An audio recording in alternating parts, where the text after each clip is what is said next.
जब किसी अपने का देहांत होता है तो हम कहते हैं वो चला गया, लेकिन कहाँ गया?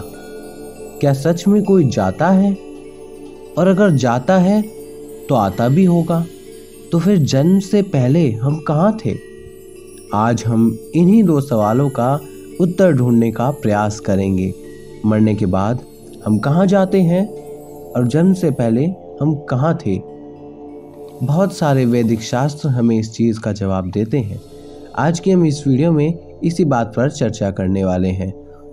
भाग 1 में हम बात करेंगे सबसे पहले आत्मा की प्रकृति की। वेदांत का दृष्टिकोण। वेदांत कहता है कि हम शरीर नहीं हैं, हम हैं आत्मा। न जायते म्रियते वा कदाचित। न आत्मा कभी जन्म लेती है और न कभी मरती है। आत्मा अजन्मा है, अविनाशी और शुद्ध चेतना है।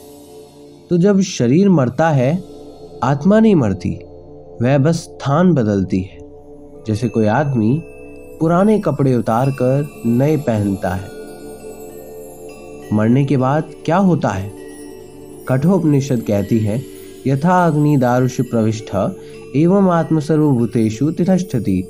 जैसे अग्नि लकड़ी में छिपा होता है, वैसे आत्मा सभी प्राणियों में स्थित होती है। भागवत गीता के अध्याय 2 के 22वें श्लोक में भी कहा गया है, वासंसी जीर्णानि यथा विहाय नवानि गृह्णन्ति नरोपराणि। जैसे इंसान पुराने कपड़े छोड़कर नए कपड़े पहनता है, वैसे ही आत्मा भी एक शरीर छोड़कर दूसरा शरीर धारण करती है। यानी मृत्यु के बाद आत्मा अपने कर्मों के अनुसार किसी नए शरीर में जाती है। ये हो सकता है मनुष्य योनि, देव योनि या कोई पशु योनि भी। इसे भी हम कहते हैं पुनर्जन्म, रीबर्थ या संसार का चक्र, साइकिल ऑफ रीबर्थ। अब अगला सवाल हमारे मन में आता है, जन्म से पहले आत्मा कहाँ थी? बृहदारण्यक उपनिषद और छंदोग्य उपनिषद कहते हैं कि आत्मा का कोई आरंभ नहीं होता, वो सनातन है, एटर्नल है। हमें तो जन्म मिला है, वह हमारे पूर्व जन्मों के कर्म का फल है। बृहदारण्यक उपनिषद कहती है, यथा कर्मा यथा श्रुतम। जैसे कर्म होते हैं वैसे ही आत्मा को नया शरीर मिलता है। तो जन्म से पहले भी आत्मा कहीं ना कहीं किसी शरीर में थी और वो जीवन इस जन्म से जुड़ा हुआ है। मोक्ष, जन्म और मृत्यु के चक्र से कैसे बाहर निकलें? वेदांत का अंतिम उद्देश्य यही है, मोक्ष यानी पुनर्जन्म के चक्र से मुक्ति। जब आत्मा यह समझ जाती है कि मैं शरीर नहीं हूँ, ब्रह्म स्वरूप हूँ, तब वह जन्म और मरण के इस चक्र से मुक्त हो जाती है। मुंडकय उपनिषद कहता है, ब्रह्मा विदय ब्रह्मे भवति।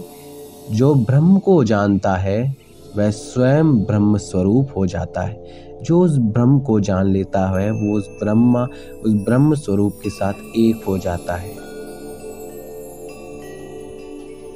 तो मित्रों, हम मरते नहीं हैं, हम बदलते हैं। हम पैदा नहीं होते, हम प्रकट होते हैं। और जब हम अपने सच्चे स्वरूप को जान लेते हैं तो फिर हमें आना जाना नहीं पड़ता। वही है मोक्ष या कहें परम शांति। अब सोचिए, क्या आप वही हैं जो आईने में दिखते हैं या कुछ और जो अजन्मा, अमर और शाश्वत है? अगर आपको ये वीडियो पसंद आया हो तो लाइक करें, कमेंट करें और चैनल को सब्सक्राइब करना ना भूलें। धन्यवाद।